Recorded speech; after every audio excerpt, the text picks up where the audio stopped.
तो मैं केडी यादव आपका स्वागत करता हूं आपके YouTube चैनल केडी ट्रिक्स पर।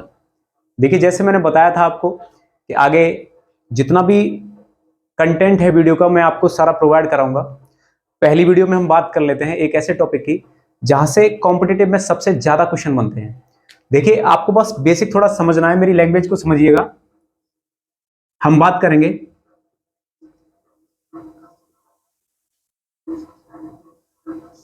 टाइम एंड वर्क की। देखिए, इसमें क्या होता है कि आपको एक समय और उस समय में किया गया कार्य जिसकी हमें बात करनी होती है। अब साथ में ये भी आपको समझना है, जैसे हम कह सकते हैं कि कोई व्यक्ति जब कोई काम करता है, जैसे मैं कहूं कि 4 व्यक्ति हैं किसी काम को अगर 5 दिन में करते हैं, तो मैं यहां कहूं तो ये हमारे व्यक्ति हो गए संख्या, और ये वो टाइम हो गया यानी दिन। मल्टीप्लाई जब भी करेंगे तो हमें मिलता है टोटल काम, ये कितना हो गया 20, तो हम इसको कहेंगे ये हमारा टोटल वर्क हो गया 20। यानी यहां कहीं ना कहीं हमें यह देखना है कि हमें जब भी आदमियों का मल्टीप्लाई दिन के साथ या समय की किसी भी कंडीशन के साथ करते हैं तो हमेशा हमें वैल्यू क्या प्राप्त होती है, टोटल वर्क के लिए वैल्यू प्राप्त होती है। अब देखिए, जैसे यहां से हम बात करते हैं, सबसे पहला हम पहले बात कर लेते हैं, एक टाइप 1 पे चलते हैं और स्टार्टअप ऐसे करेंगे। देखिए, आपको बस इतना समझना है, जैसे कि टाइप 1 पे हम फोकस करेंगे, आपको क्वेश्चन दिए जाएंगे तो वो क्वेश्चन आपके जिस फॉर्मेट में होंगे उन फॉर्मेट की हम बात कर लेते हैं। जैसे आपके पास होगा कि किसी व्यक्तियों की बात करी गई होगी, उसके बाद दिनों की बात करी गई होगी, और इस m को d के साथ जब मल्टीप्लाई करेंगे तब भी कंडीशन आएगी, तो यहां पे आपका एक वर्ग प्रोसेस आएगा। फिर उसी वर्ग के लिए दूसरे कंडीशन पे कहेगा दूसरे व्यक्तियों से, तो उसे हम कहेंगे m2 और फिर कहेंगे d2। एक बात समझिए, समय की जितनी इक्वेशंस हैं उन सबका मल्टीप्लाई होना है, चाहे वो आपका दिन है, चाहे वो आपका समय सेकंड में है, चाहे घंटे में है, चाहे मिनट में है, वो सब आपका यूनिट जितना बन रहा है वो सब आपको किस में लेके आना है, मल्टीप्लाई में लेके आना है। जैसे मैं एक और बना दूं कि हम कहें कि m1 ये व्यक्तियों की संख्या हो गई, आगे बोल दें कि 3 घंटे प्रतिदिन कार्य करता है तो टाइम हो गया, तो t1। और फिर हम दिनों की बात करते हैं, 3 घंटे प्रतिदिन कार्य करके 5 दिन में किसी कार्य को करता है, तो हम क्या करेंगे, यहां पे d1 हो जाएगा। फिर पूछेगा इसी काम को, तो आपको इतना समझना है कि यहां पर आपका जाएगा m2 t2 और यहां हो जाएगा बेटा d2। यानी समय की जितनी यूनिट है वो सिर्फ मल्टीप्लाई में आएंगे। साथ के साथ तीसरी कंडीशन की बात करें, पहला ये रहा, दूसरा ये रहा, तीसरा ये रहा। इसमें हमेशा जब भी कंडीशन आएगी तो हम कहेंगे, अब कार्य की बात आएगी, कार्य हमेशा मल्टीप्लाई होकर टोटल बनता है, और जब टोटल बनता है तो अगर कोई भी संख्या मल्टीप्लाई होने के बाद अगर कंप्लीट वैल्यू देती है तो दूसरी तरफ उसे ट्रांसफर करेंगे, तो ट्रांसफर सिस्टम में क्या होगा बेटा, वो उधर जाके डिवाइड होगी।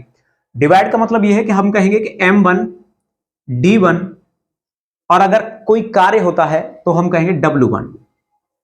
और आगे बढ़े अगर, तो यहां पे इज इक्वल टू बनाओगे आप, तो आप बना दोगे कि अगर m2 d2 को हम आगे लेके जाते हैं तो बनेगा आपका m2 d2 और यहां हो जाएगा w2। जैसे कहा जाता है कि 4 व्यक्ति या 4 बुनकर 4 चारपाई 4 दिन में बनाते हैं, तो हम उसे इस कंडीशन से फॉलो करा सकते हैं। तब क्या होगा कि 5 बुनकर 5 दिन में कितनी चटाइयां बनाएंगे, तो हम उसको इस कंडीशन से फॉलो करा लेंगे। आपको समझना बस इतना है कि यहां हम कहेंगे कि व्यक्तियों की डी के साथ यानी समय के साथ मल्टीप्लाई होगा, या हम इन दोनों को आपस में क्या करेंगे, आमने सामने बराबर रख सकते हैं। अगर हम इसकी बात करते हैं तो यहां क्या करना पड़ेगा, समय की जितनी यूनिट होंगी वो समय की यूनिट सब आपकी क्या बन जाएंगी, मल्टीप्लाई करेंगे कंप्लीट। और मल्टीप्लाई करेंगे तो यहां भी देखिए मल्टीप्लाई हो रहा है, समय की जितनी यूनिट है सब मल्टीप्लाई में रहती है। आपको बस इतना याद रखना है, जो हम कार्य करेंगे, कार्य कार्य हमेशा रहता है अपॉन में, यानी कि बटे में रहेगा, और बटे में रहेगा तो हमारे पास वैल्यू बन जाएंगी m1 d1 बराबर m2 d2। यहां बनेगा m1 t1 d1 m2 t2 और d2, और यहां बनेगा m1 d1 अपॉन w1 यानी कार्य, और यहां बराबर होगा m2 d2 अपॉन w2। जैसे हम कुछ सवालों पे चलते हैं उन पर थोड़ा सा आप देख लोगे, आप एक बार इसे कवर कर लेना, ठीक है ना।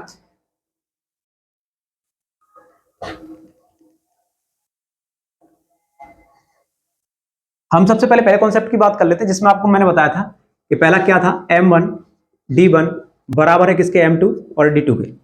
आपको क्वेश्चन ऐसे दिया गया होगा, पहले बताया गया होगा कि m1 दे दिए 5 व्यक्ति किसी कार्य को एक समय सीमा निर्धारित करी गई होगी, और जो समय सीमा निर्धारित करी गई होगी उसको हम बता देंगे, जैसे मान लीजिए 10 दिन में करता है, तो पूछेगा आपसे कि तो बताइए, यहां बना देता हूं मैं, 12 आदमी काम पर लगा दिए जाते हैं, तो आप कहोगे d2 कितने दिन में कंप्लीट कर लेगा। अब बस एक बात समझिए, वैल्यू जरूरी नहीं कि टोटल कंप्लीट आए, अगर कभी भी वैल्यू टोटल नहीं आती है, डिवाइड करते हो आपकी अगर फ्रैक्शन वैल्यू रहती है, जैसे हम इसको बनाएंगे, यहां m1 आपका कितना है 5, तो हम कहेंगे 5 इंटू d2 है आपका, सॉरी d1 है आपका 10, वो इज इक्वल टू बनेगा आपका किसके बराबर 12, और यहां कितना रहेगा d2 आपका, आपको ये निकालना है।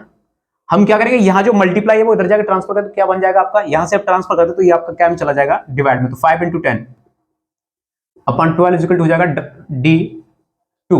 अब बस इतना समझना है कि हम इसका जब मल्टीप्लाई तोड़ते हैं तो किस तरह तोड़ना है। देखो इससे पहले कैलकुलेट करो, यहां से 2 से कट जाएगा, ये कटेगा 6 और ये हो जाएगा 5, ये हो जाएगा मल्टीप्लाई का 25/6। आपका आंसर जो बनेगा वो क्या बनने वाला है, 6 से आप काटो, 6 4 24, या तो इस तरीके से दिन निकल के आ जाएगा आपका कि ये डेज हो गए। अगर कभी कभार डेज के बाद अगर आप आगे घंटों में बदलता है मिनटों में, तो आप इसको कन्वर्ट कर सकते हो, बट आपका अभी इतना ही बनेगा कि 4 सही 1/6 दिन में क्या हो जाएगा, ये काम कंप्लीट हो जाएगा। आप एक बार इसे कंप्लीट कर सकते हैं। अब दूसरे पे अगर हम बात कर लेते हैं, अगर M2 D2 पर चलते हैं हम, तो अब यहां से आगे बढ़ना है आपको थोड़ा सा। अब दूसरे कॉन्सेप्ट की बात कर लेते हैं, इसे आप कॉपी कर लेना।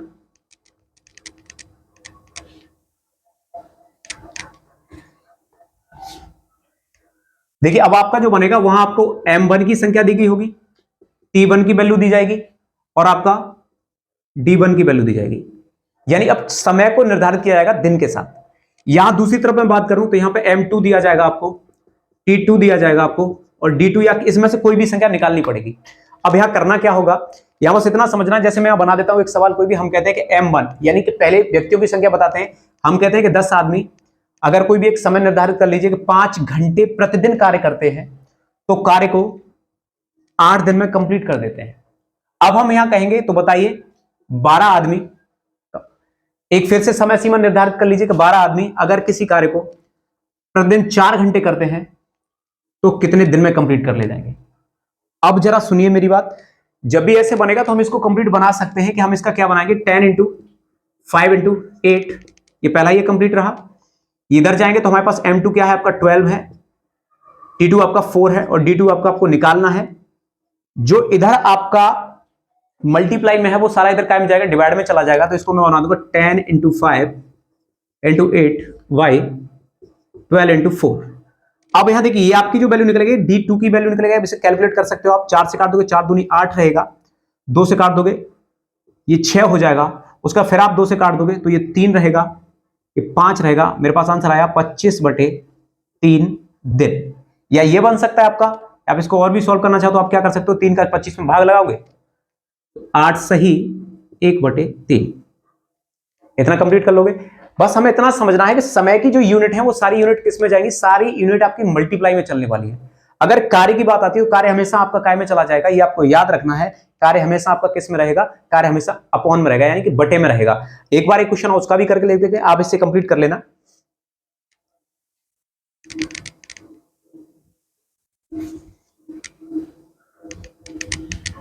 देखिए अब जरा आपको याद रखना है, मैं यहां पर कंप्लीट करा देता हूं। जैसे बनेगा कि संख्या दी गई होगी आदमियों की, मान लीजिए 15 व्यक्ति, या ऐसे कह लीजिए 15 बुनकर